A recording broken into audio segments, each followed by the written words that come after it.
Reality is fragile. Layers of code, history, and perception stitched together. But what happened when the scene split? When forgotten signals resurface and the familiar becomes something else entirely? Welcome to Glitch Reality. Hello? Hello? Is anyone out there? The world is quiet now. It wasn't always like this. Once the cities were alive. Streets were filled with voices, with laughter, with life. But something came, something small, insignificant at first, a buzzing in the dark, a bite, a burrowing. But then, silence. For the last 6 months, the radios have been dead. No voices, no hope. But tonight that changes. When a survivor makes contact with a stranger on the airways, he ignites hope. They talk, they bond, they remember what it was to be human. But not everything that speaks is human. Welcome to the shelter. This is Raidowaves. If anyone can hear this, you need to listen. It is June 2015. You need to listen now. It's the flies. They're not normal. Oh God, they're under his skin. No. Keep the door shut. Keep it shut. You do not This was the last recorded transmission before the world fell quiet. 5 years ago, something small, insignificant at first, came into our world. A buzzing in the dark, a bite, a burrowing, and then silence. We thought we understood them. Thought they were simple parasites. Thought they left us once they used us. We were so wrong. 5 years. That's how long the world has been quiet. Since the world stopped making sense. Since the buzzing started. It happened all at once. It started with the sick people who had been bitten, scratched, stung by something they never saw. Fever, shaking, but then nothing. Just silence until the eggs hatched. We thought they understood it back then. We were so wrong. I now live in a colony. The colony isn't much, a warehouse reinforced with scrap metal and desperation, standing on the outsides of what used to be Birmingham. Nature was reclaiming the streets, cracked roads with weeds breaking through, rusted out cars turned to skeletal remains of the past. Inside, maybe a dozen people. Once there, had been more, but wandered off, get sick, get desperate. Sometimes they just disappeared.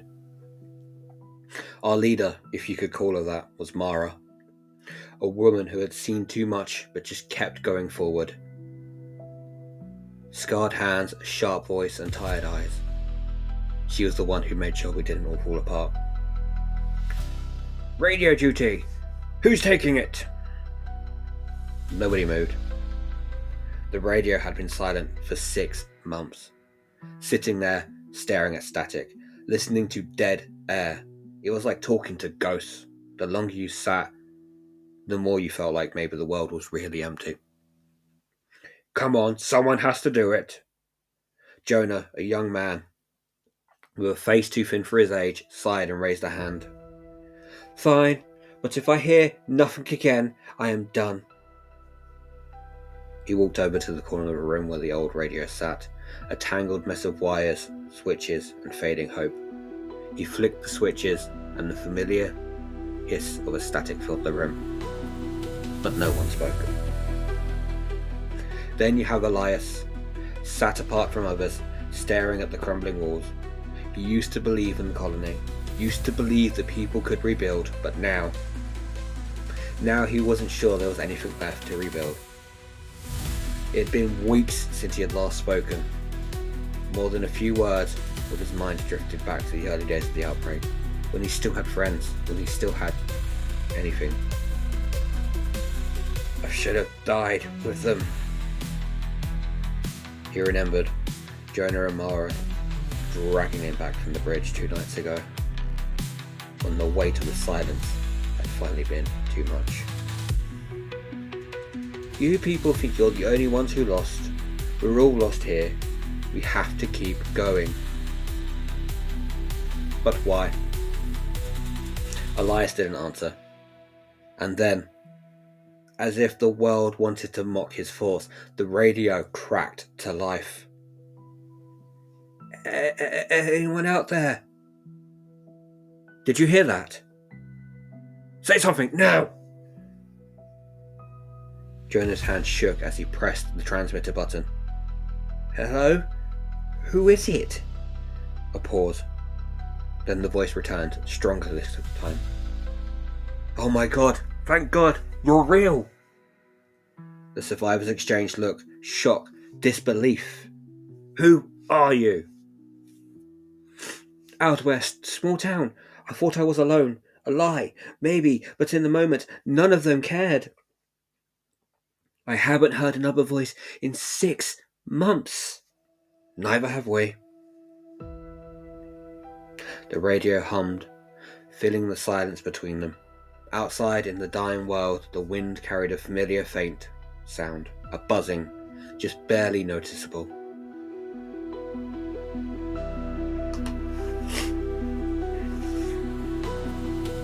I can't believe it. I thought I was alone. The survivor sat frozen. We did too.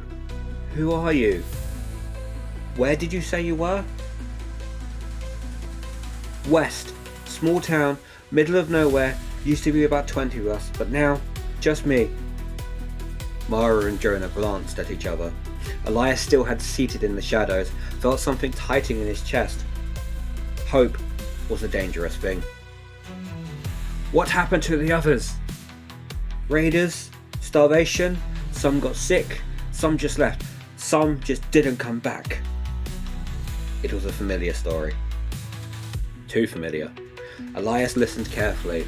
The voice on the other end sounded normal, tired, lonely, just like them. Elias finally speaks up. How long since you last heard from anyone? A beat. Then. 6 months. Static. Ever since. The room now felt heavier. And you? How many of you are there? Mara's eye narrowed slightly. Enough to keep going. A quiet chuckle over the radio. Fair enough. Got to be careful. Over the next few minutes, the conversation softened. The survivors asked questions, and the man on the radio, who introduced himself finally as Aaron, answered. I used to work in construction. Before. Do you know? What is it like, where you are? Asked Jonah. Quiet. Too quiet. I used to hear the wind, the trees, but now it's all just silence. Elias swallows. He knew the silence. It was the kind that made you doubt you were even human. Do you remember when the bugs first came? Yes, 5 years ago. Nobody saw it coming. The room tensed. Talking about the bugs wasn't something they did too often. It started small, weird disappearances, then the bodies turned up, torn open, hollow. Jonah winced, looking away. Elias closed his eyes. The memory started to creep back in. Elias had been in the city the first night the wave hit. He remembered the screams, the darkened skies filled with them, shadows with too many wings.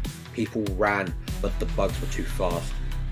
Not just biting, but burrowing, laying their eggs beneath their skin. I saw them hatch.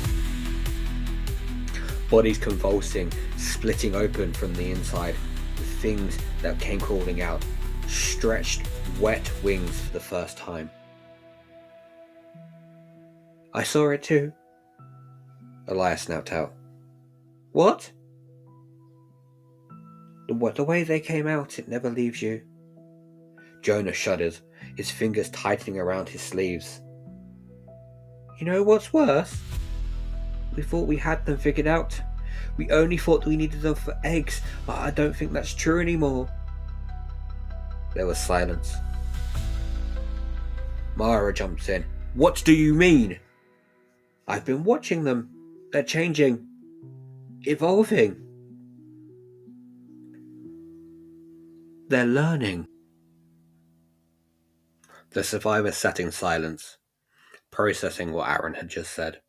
Evolving? What do you mean, evolving? It's hard to explain.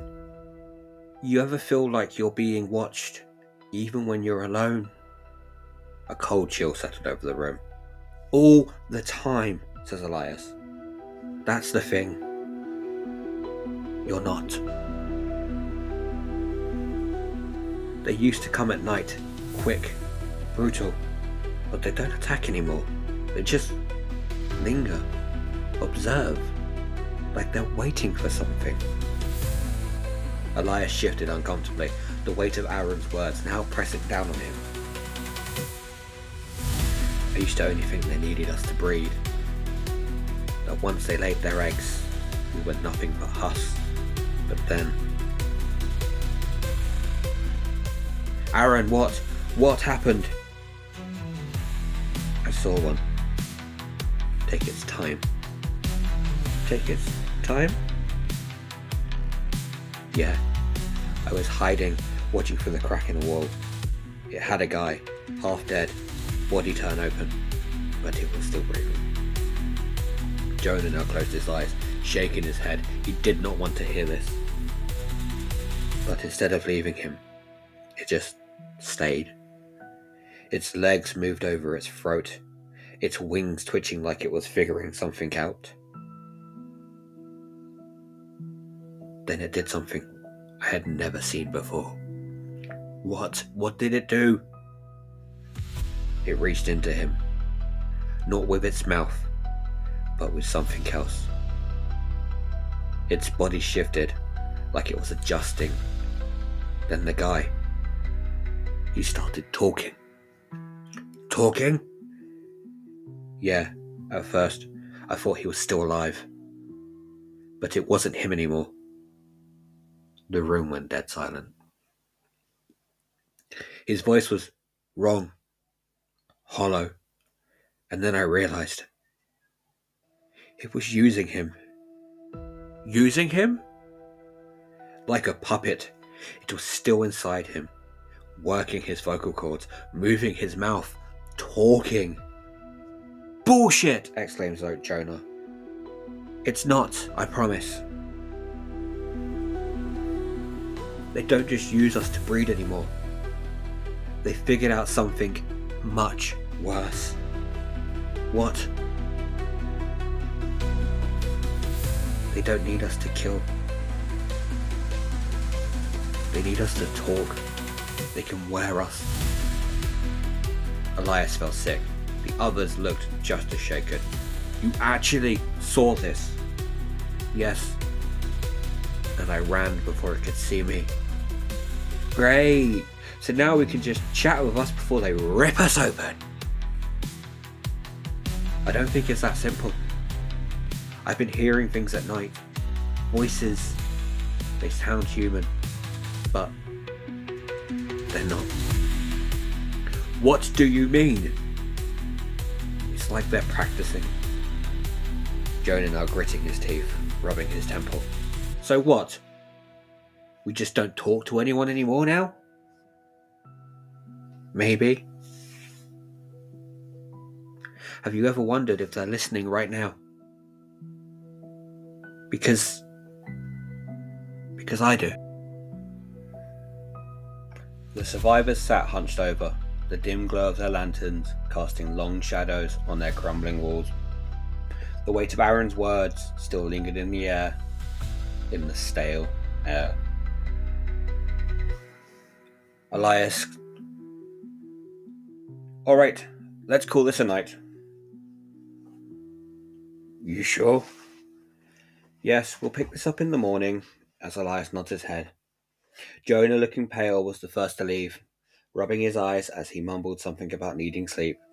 Mara followed, but not before casting a wary glance back at the radio. Her lips pressed to a thin line. You staying on? Just for a bit, comments Elias. She didn't argue. She just gave a small nod before disappearing into the shelter's dark corridors. Elias sat back, rubbing his temples, his heart still racing from everything Aaron had told him. But something about the guy's voice, the way he spoke, was calming. Didn't mean to freak your people out. Yeah, well, hard not to, with the nightmare fuel you just dropped on us. Fair enough.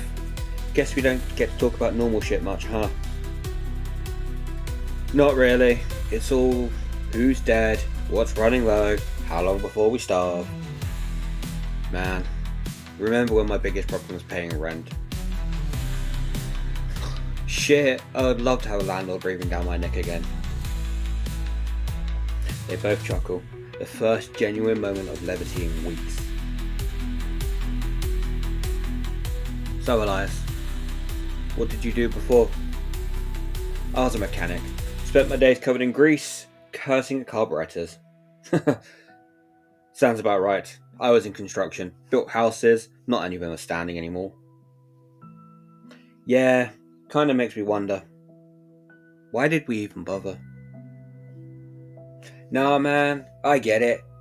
We didn't build them for us, we built them for them to live in, for a life we'd had. Elias paused, letting it all sink in. And then he smirks as he says, Damn, did you get that off a fortune cookie? Nah, just something my old man used to say. A brief silence now stretched before them. It seemed comfortable, familiar. You got family? Used to. Gone. Elias now responds with, Yeah, had a brother. Was a good guy. He was the smart one. I was the screw up. What happened? What do you think? Oh yeah. Now Aaron carries on. You ever missed a dumb shit? All the time. What's your pick? Driving, just getting in a car, rolling down the windows, blasting music, no destination, just driving. Yeah man, I used to love my old Camaro. Beat to hell, but God I love that thing. Oh shit, a Camaro, you were that kind of guy. Hell yeah, I was that guy. Please don't tell me you're one of those arseholes revving at stoplights. I refuse to confirm or deny. They laughed, genuinely for a real moment. It felt normal. Damn man, I miss my movies too. What was the last one you saw? Before everything went to shit? Mad Max. Fitting, huh? Yeah, not exactly an escape. What about you? John Wick 3. God, what I'd give to see Keanu shoot people again. Do you think Keanu's still out there? Probably. The dude's goddamn immortal. Man, if he's still out there, I hope he's got a dog. Ain't that the truth? You know, it's been a while since I've just sat and talked to someone. Yeah, same. It makes it feel like we're still human. Yeah. Anyway, get some sleep. I'll be here in the morning. Yeah. Good night, Aaron. Good night, Elias. Sleep well. The survivors stirred, rubbing the stiffness from their limbs as any other day began. Elias pulled himself up, joints aching and stretched. The faint sound of burning wood filled the air, and crackling from the fire. Alright, rise and shine, you apocalypse warriors. God damn, don't call us that, Mara, moans Jonah. What, you got a better title? Yeah, miserable bastards. We haven't showered in 5 years. A few chuckles rippled through the small group. It was a bad joke, but every bad joke has value these days. Elias went and sat by the radio, fingers drumming against a makeshift table. The conversation with Aaron last night still lingered in his mind. Something about it felt different. Something about it felt a little bit off. Not the words, exactly, but the way he spoke them. The slight drag on certain syllables, the way the pauses between thoughts, almost like he was waiting for a response from something. And then there was that moment, right at the end. Sleep well. It had been a bit too soft to him, almost like the static had whispered it himself. Morning, Elias. Elias jolts up from his thoughts. Shit, morning, Aaron. Sleep alright? Yeah, was all good. As good as anyone can these days anyway. Yeah, I get that. What about you? I was here, same as always. That pause was there again. The morning moved forward in its usual rhythm. Mara and Jonah went over rations, taking stock of what they had left, and it wasn't great news, but it never was. 1, 2, 3. We need protein. We're running low on anything with actual fucking nutrition. Meaning, unless you want to start gnawing on old leather, we need to make a supply run. Where are we going? There's a collapsed mall a couple miles out. We barely touched it last time. Oh great, nothing like rummaging through a corpse pile first thing in the morning. Alright, you and Mara take the truck. Be back before sundown. Elias gestures over towards the truck. Yeah. Mara and Jonah gather their gear, slinging backpacks over their shoulders before heading out. The old truck engine coughed to life, spitting out black smoke before they rumbled off down the cracked road. You sending people out? Yeah, supply run. Huh? What? Nothing, just be careful. Elias raised an eyebrow. That's supposed to mean something. Just, I don't know, Elias. Sometimes people go out and they don't come back. Elias narrows his eyes at the radio. Something about Aaron's voice just then. Less casual. Yeah, well, the world isn't the world now, is it? Yeah. You okay? You sound a bit weird. Do I? Yeah, like, I don't know. Like you're thinking too much before you speak. Maybe I am. Elias frowned. Something wasn't right. Hours had now passed. The dray had trudged on, slowly and heavily. Elias tries to push the feelings down, but they stuck to his ribs, a nagging itch in the back of his mind. The radio starts up again. Hey, Elias. Yeah. You ever wonder why it's so quiet out there? What do you mean? The world. How come we never hear anyone else? Elias now froze. I don't know, man. Maybe there's just no one left. Maybe. You ever pick up anything else? Any voices? Any signals? No. Just you. Elias felt his stomach twist. You ever think about why that is? I don't follow. Think about it, Elias. Just think. Elias swallows. Something about that wasn't right. Aaron, what exactly are you? West. West? Yes, I'm out west. Does it matter? Elias's fingers tightened around the radio. Yes, actually, it does. Why? Don't you trust me? I don't trust fucking anyone anymore. Smart. Elias? What? It's too late. What? They're already here. Elias snaps his head up.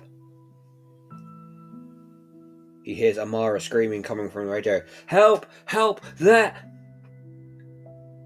Elias bolts to his feet, heart hammering now in his chest. They were back, and this time they weren't laying eggs. Mara! Jonah! Where are... Silence. God damn it! Answer the goddamn radio! Elias spun towards the entrance of the camp. His stomach tightened. The old truck came into view, its headlights now flickering as it rolled to an uneasy stop. Just outside the perimeter, the front bumper was smeared with something dark, and the windshield was fractured as if something had tried to punch through it from the inside. You should run, comes from the radio, from Aaron. Elias, ignore him.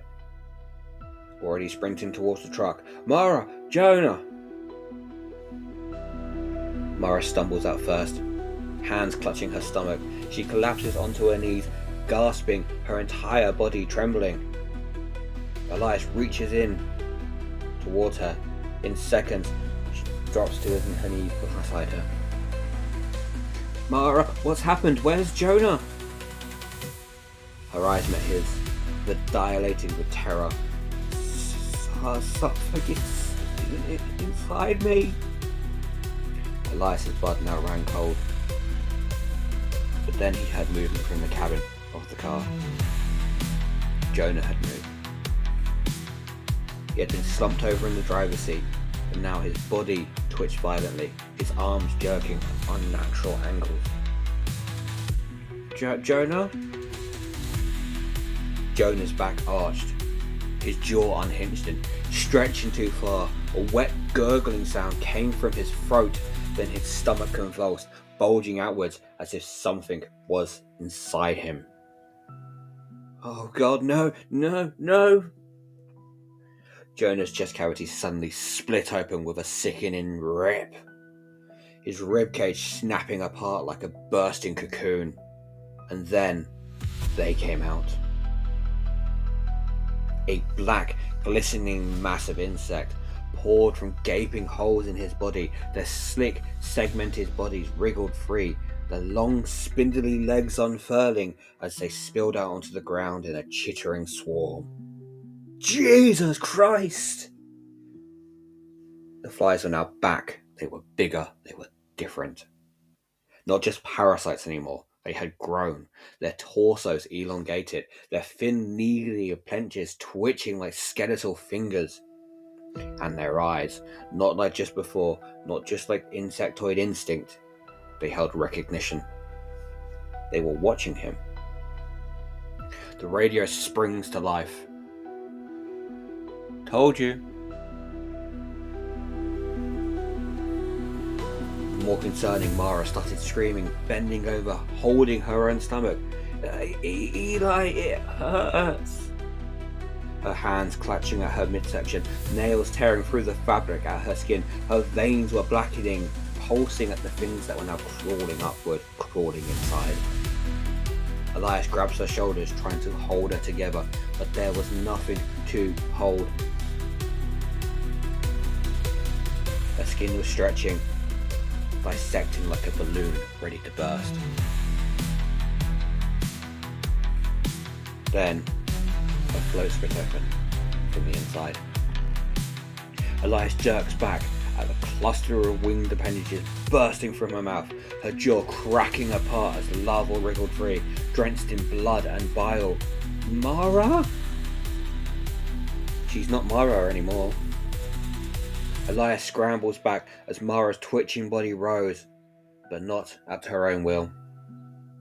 Her spine cracking unnaturally, her body jerking upright like a puppet on invisible strings. The mass of flies writhing within her throat shifted, her vocal cords vibrating as if something was testing them. Elias. Her voice was warped, stretched, hollow, like a chorus of insects trying to mimic human behavior. And then she grinned. Elias didn't think.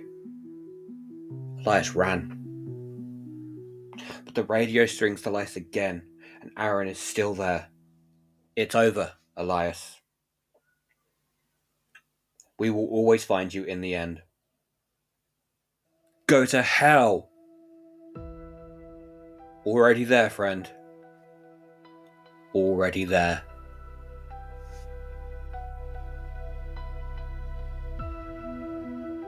Elias sprinted through the ruins, lungs burning, his boots pounding against the cracked pavement. The buzzing was everywhere, an omnipresent hum that vibrated in his skull, in his bones. He vaulted over debris, turned sharp corners, staggered into an abandoned outpost of their relay station. But then the radio in the relay station comes to life. You can't run forever, Elias. The radio. That damn radio. He picked it up and he threw it, tightening his fingers as he did, as hard as he can, but he could still hear Aaron's voice. Too smooth. Too calm. With that unnatural reverberation, it's like something was speaking with him, through him. Getting tired.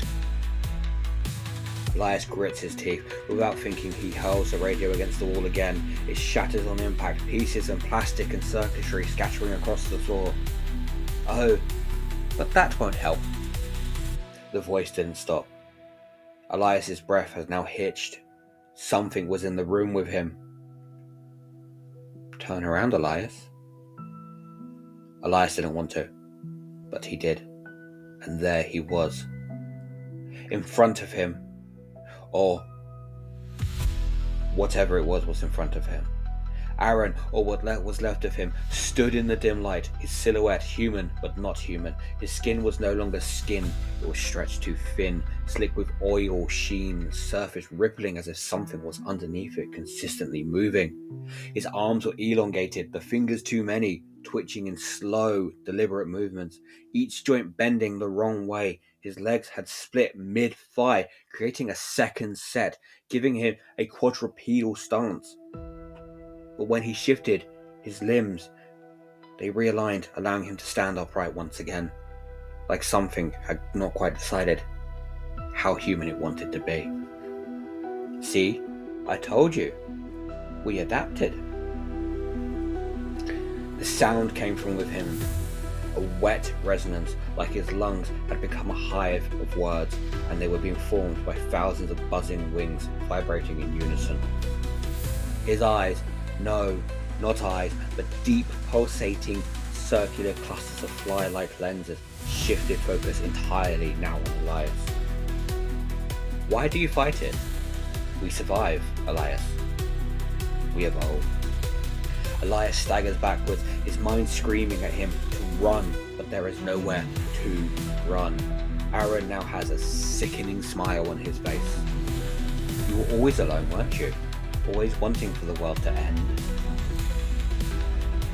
Let me help you. Let me show you what's next. Elias lunges for his knife, but Aaron moves too fast. Elias screamed, but Aaron pressed a hand, a too thin, too warm hand over his mouth, muffling him. Shh. Don't be afraid. It only hurts for a moment. In the distance, the radio springs to life. Hello? Is anyone out there? Whoever you are, whoever is out there, please just be listening to the radio waves. The static fades, the shelter is gone, the colony is silent, and all that's left is a voice. Whispers through the ether, seeking, calm, calling, hunting. And across the wasteland, in broken homes and shattered bunkers, someone else may be listening, just desperate enough to respond. Thank you very much for tuning into another episode of Glitch Reality. If you enjoy the descent in the darkness, don't forget to follow, rate and share the horror.